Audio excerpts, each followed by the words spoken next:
are in for a big surprise today. We are doing an absolute family favorite, and we call them Russian tea cakes. When I was a younger mom, maybe I was in my 20s, back then we only had the Betty Crocker cookbook. It's not like now. We have YouTube, we have other recipe books. There's millions of recipe books, but my favorite is Betty Crocker. It's kind of a mystery how they originated, but I know them best as Russian tea cakes. But here's a couple of other names you might be familiar with. Mexican wedding cakes, Sandies, they're even called snowballs, but my family loves them whatever name they are called. Russian tea cakes! Yes!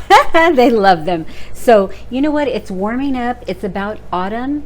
I've got a nice piping hot cup of coffee, and we're going to get started on making some cookies for you.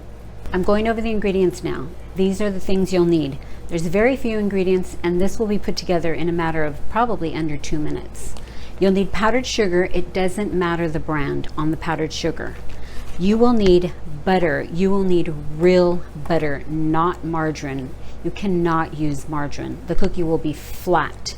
And our personal favorite butter is Challenge butter. It's so delicious. And then you're going to need real vanilla. I have Madagascar vanilla, but you can get Schillings or any other real vanilla, not imitation vanilla. So here's the butter. You're going to need 1 tablespoon of water. You're going to need chopped pecans. I've already minced and chopped them very small, and flour. And that's it. Also, I have to tell you something really quick. These are pecans, and I've chopped them up. If you're allergic, you do not have to put these in. Or if one of your children absolutely does not like them, like one of my sons, I actually made this batch over here with no pecans, but this one will have pecans because I love pecans. So we will be right back and put this together. This is a finished product here, and I made these without nuts. And so here comes my son, and he's going to grab one. He's got to try it, and there you go too. Okay, we'll be right back to get the show started. Bye-bye. The first thing we're going to do is you're going to have to put your softened butter into a bowl. Now, you don't have to use a KitchenAid. You can use your mixer, your hand mixer. But here we go. And oh my gosh, I got to tell you, I got to thank Annabelle for donating these to Maria's Kitchen. They're so adorable and I love them. So I'm going to use this spatula for getting this butter off. We're just going to drop, this is 1 cup of butter. That's a half a cup there. And this is another half cup. And you have to bring it to room temperature, like softened. And then we're going to go ahead and cream it for 30 seconds. So let me get all the butter. We need all this butter in. It's so beautiful. Okay, so we're going to go ahead and put it on here. We're going to put it on, and you're just going to cream it for 30 seconds. There it goes, on medium speed. Okay.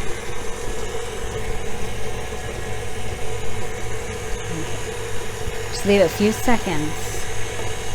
And then, looks so pretty. Look at that. Oh, look at that creamed butter. I'm going to put it a little higher.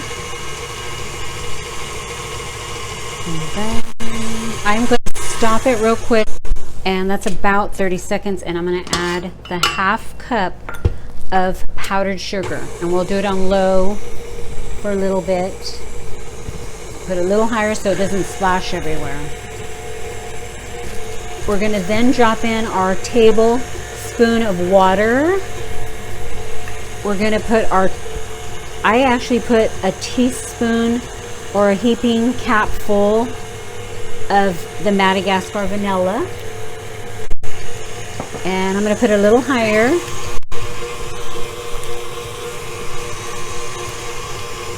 And I'm actually going to stop it right there because I just want to make sure, go ahead and look in here. I want to make sure that it all gets mixed in, so I want to get all around the sides and make sure get in too, because I want to make sure it gets mixed really well. So we're back on, and we're just letting it go. Now we are going to get our flour. Let me get my flour here. We're going to need 2 cups of flour. So I'm just gonna do it like that. And then I'm gonna stop this, and I'm gonna go ahead and put 1 cup in there. It's gonna need another cup. We're gonna do it on low, very slow, till it mixes very well. Okay, I'm getting the 2nd cup ready, and then we'll mix it in. Let me move this out of the way so you can see. And ooh, look how pretty. I'm gonna stop it. We're gonna pick this up, and I'm going ahead and putting the other cup in, and then we're gonna mix it on low. And we're almost done. Can you believe it? We're almost done. I'm gonna stop it real quick because I want to make sure that I get all the sides down so it gets mixed in. And I think that's it. Yeah, I just want to make sure it gets all mixed in. Okay, we're back on for the finale, and we're gonna go ahead and just a few more spins, and it's getting all together, and we are done. Stopping it, and at this point, this is what's gonna happen. We are going to get our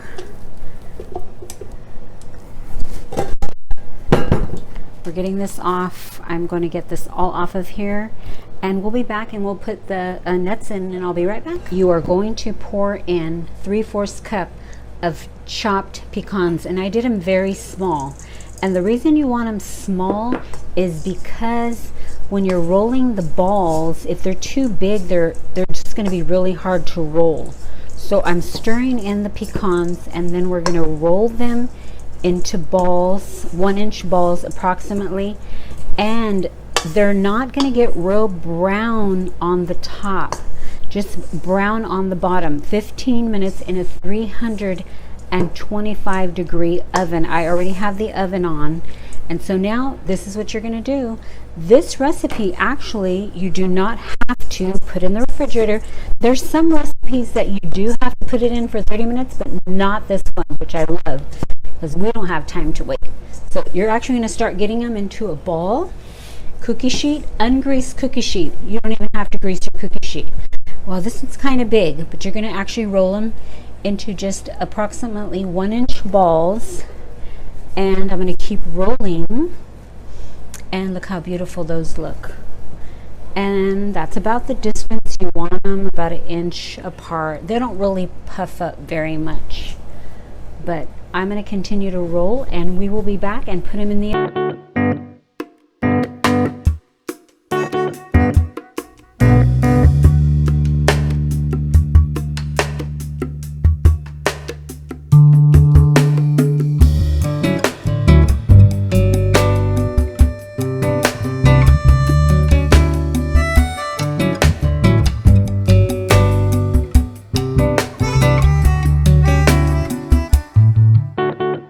Out. They're a little over about 1 inch each, and I still have dough left, so we're going to do more cookies. I'm putting them into the oven right now at 325 for 15 minutes, and then we'll check them. One fact about these cookies that you need to know is that they're not going to get brown on top. We're putting them for 15 minutes, but I'm going to check at 14.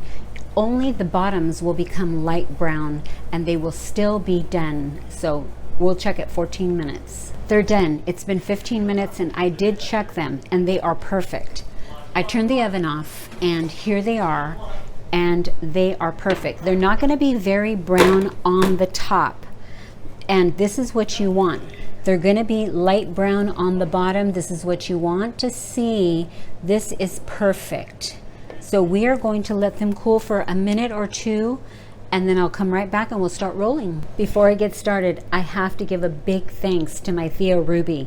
She sent this to me, and it is so beautiful. I want to thank you, Ruby, and we're going to use this for the cookies to be put in. And also, you're going to need 1 cup of powdered sugar, and she sent me this bowl too, which is so adorable, and it's beautiful. And we're going to get started rolling now. Here we go. You're going to go ahead and get them, pick them up. I got 2 at a time. These have been cooled off for a couple of minutes. You're actually just going to roll them around in the powdered sugar. But some people put I don't know, some gloves on, but I don't know, I'm just using my hands, and look how beautiful they look. Just see? I don't know if you can see, but I'm going to start stacking them in here, and we're going to just keep rolling, and they're so beautiful.